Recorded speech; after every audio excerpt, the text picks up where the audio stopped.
Hi, and welcome to this live reading from Faerie's Magic by Jessica Feyden, and this is presented by Itsy Bitsy Book Bits. Chapter 1, Mira. Late summer, boundary between Summer Fae Court, Otherworld, and the Earthling Realm. I hid in the shadows of the immense woods bordering the Summer Court, cursing the magic crackling in the air snapping over my skin. The magic came from the veil between the Otherworld and the Earthling Realm, less than 50 yards away. I was in dangerous territory. Silhouettes moved from the safety of the woods into the silver fall of the moonlight. Magical kaleidoscopic light flashed, illuminating the space between the veil and the woods where I hid, blinding me. Muttering an oath, I ducked my head, eyes closed against the glare. Fear tightened my shoulders and back, my stomach churning as I watched the witches and shifters enter the otherworld as the veil parted. Anger flowed through me. Heat pulsed between my shoulder blades, throbbing, stabbing needles. Wings pressed under my skin and magic thrummed through my veins. I gritted my teeth against the pain. They shouldn't be here. Malachi cast them out after they tried to eliminate us. I shouldn't be here hunting them, but I had no choice. I was the Summer Fae princess. If Norns killed me and my mother died, as most Fae did, our bloodline would end. Fae no longer guarded the borders between the four Fae courts, or the boundary between the Otherworld and Talmhaid, the Earthling Realm.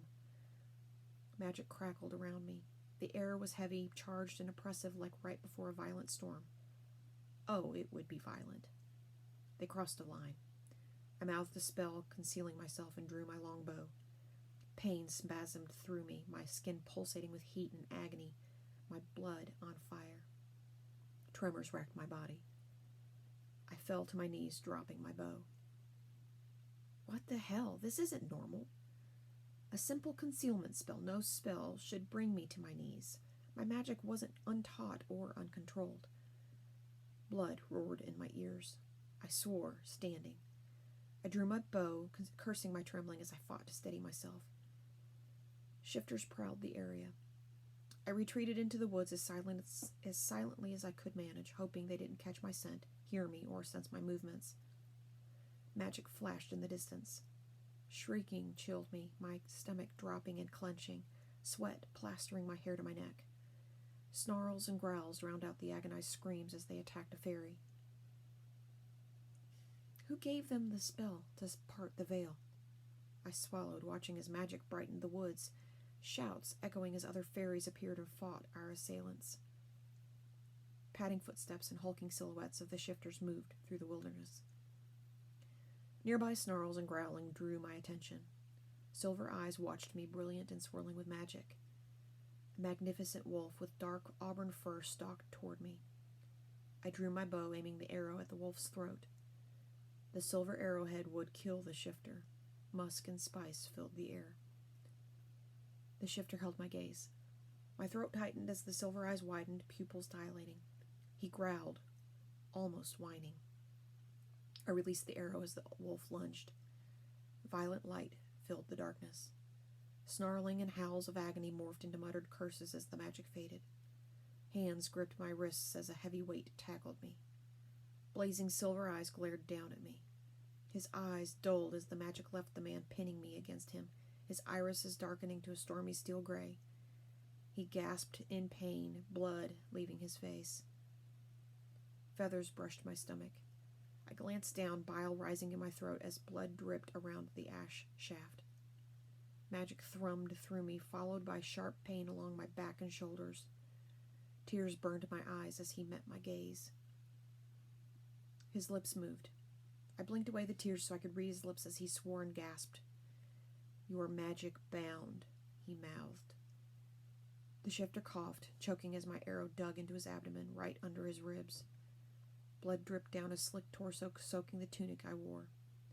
I lifted my gaze to his face.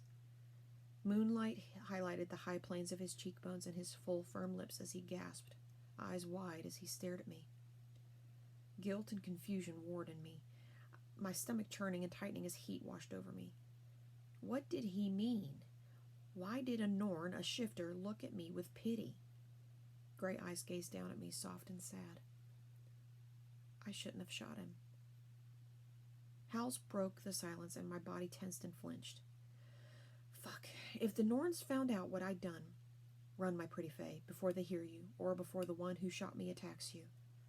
His face contorted in a grimace as he rose from me. I scrambled back, rising to my feet. Confusion rooted me to the spot as he glared at me. "What are you doing?" he demanded in a gasping whisper.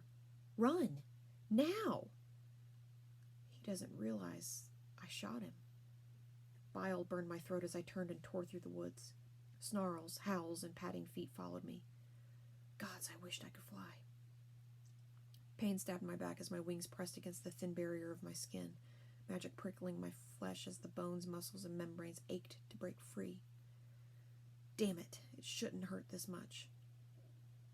Was the Norn... had he done something? I shook my head as howls and snarls echoed through the elm, oak, and birch trees, magic lightning the deepening violet sky. I refused to entertain the thought of what my wings pressed against my back and my magic acting wild meant. There was no way a Norn was my mate. That couldn't be. No, someone fucked with my magic. Working a simple spell shouldn't pain me. Mother would know. Queen of the Summer Fae, Alede was a power-hungry bitch, but she wouldn't jeopardize our bloodlines by restraining the magic. Nor would she break the law in peace by allowing Norns to enter the other world and the Summer Court. Yet the shifters and witches crossed the veil. Why? Norns were our sworn enemies. We killed each other on sight. Why would the Summer Queen work with them? I walked through the woods, crossing the enormous field bordered by a river. The castle, my home, loomed in the fading light, red and golden rays reflecting off the crystal plains. The walls shone black-violet, and gray stones cast in vermilion and amber light. Magic snapped through me, my wings pressing against my skin and pain throbbing between my shoulder blades. Why would the Norns bind my magic? They shouldn't be in the other world. I wasn't a threat. I was huntress, skilled with a longbow. Aside from the few spells Kashiel taught me, I learned no magic that could be useful in battle. Guards nodded as they opened the gate, eyeing my torn short tunic and leggings. Brows arched at my unbound blonde hair and empty hands. I rarely came up empty-handed, mostly in wintertime, when the Winter Fae and their magic was rampant. "Kill anything, Princess?"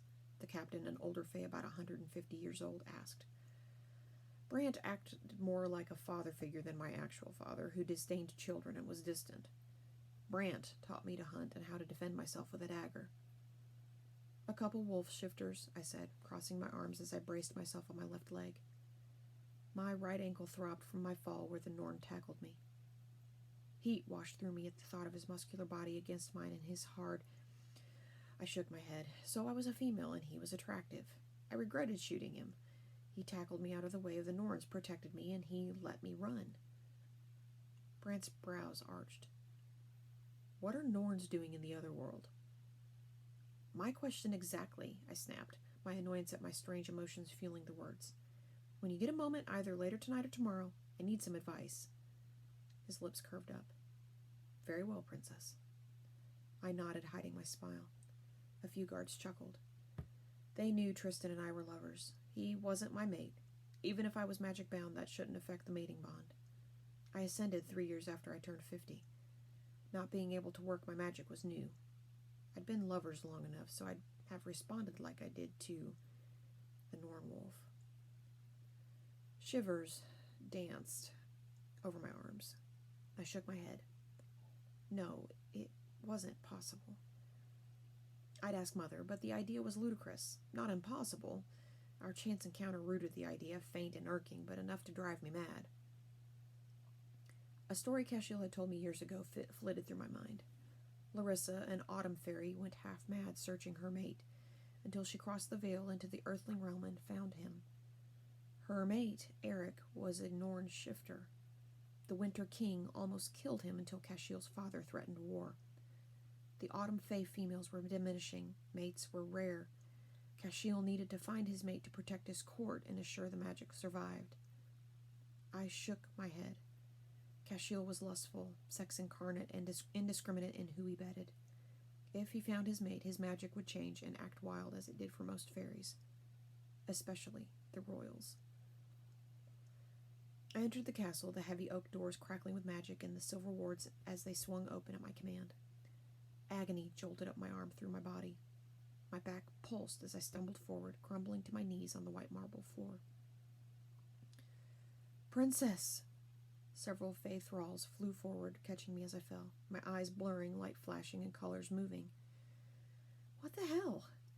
My muscles spasming, I screamed as the magic reverberated through me like a snapped bowstring. "Princess? Princess Mira? What happened?"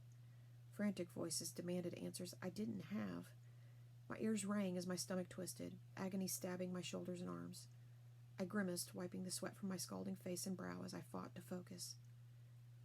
"Fetch my mother," I gritted out, muttering curses as the thralls helped me to my feet. Fey flew in search of the Summer Queen. Long minutes passed. My ears rang, the blood in my veins on fire, set alight by the excruciating agony caused by whatever magic someone cast over me. And the Queen knew who cursed me. I was sure of it. My mother entered the great room, gliding toward me, her alabaster face serene. Delicate gold brows arched and her eyes widened slightly before her lips twitched in the ghost of a smirk. My lips trembled at the slight change in her expression. "Mother, what is happening to me?"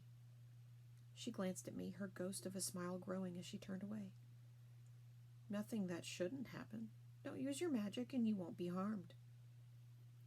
Any lingering illusion of safety disappeared as she turned away from me and warriors gripped my arms, their strong hold bruising my skin. A curse slipped from me as I growled in frustration. Oh, the bitch knew all right. "Take my daughter to her chamber and strip her of any weapons," my mother ordered. "She won't need her hunter's garb anymore." A scream ripped from me as they dragged me down the corridor, my muscles and bones convulsing as the guards muttered spells, magic jolting me into submission.